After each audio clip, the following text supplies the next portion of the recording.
তো প্রিয় শিক্ষার্থীরা তোমরা বইয়ের দিকে লক্ষ্য করো। বলতো দেখি এটা কত আছে, এই সংখ্যাটি কত? 6। এই সংখ্যাটি কত? 6। তাহলে এই চিহ্নটার নাম কি বলো তো দেখি?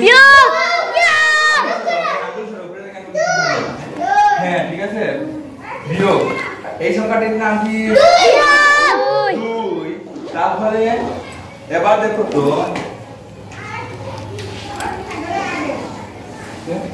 হ্যাঁ এবার দেখো তো আমার হাতে কয়টি কাঠি আছে?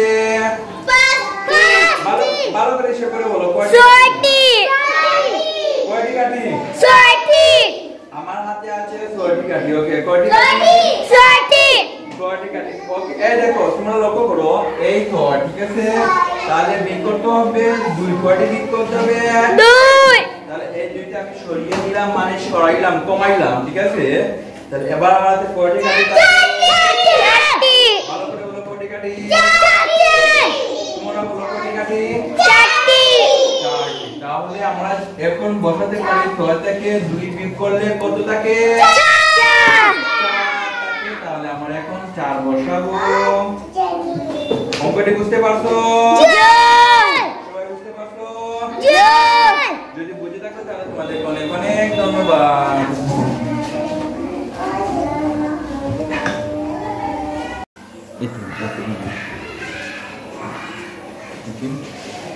প্রিয় শিক্ষার্থীরা, আমরা আজ বিয়োগ শিখবো। সবাই লক্ষ্য করো, ঠিক আছে।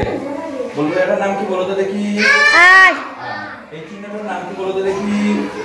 বিয়োগ। বিয়োগ। ওকে, ধন্যবাদ। তাহলে এটার নাম কি বলো তো দেখি? 3। ওকে, তাহলে এবার বলো তো দেখি বিয়োগ মানে কি? কমানো।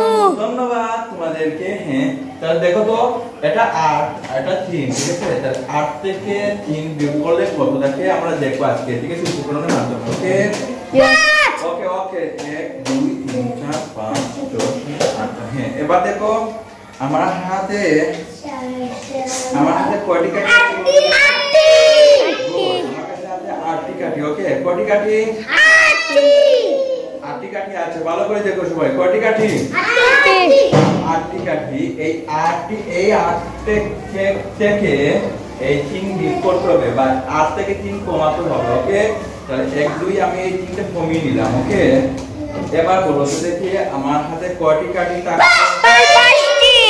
5টি কাঠি থাকলো। ওকে, আমার হাতে কয়টি কাঠি থাকলো? 5টি। তাহলে 8 থেকে 3 বিয়োগ করলে কত থাকে?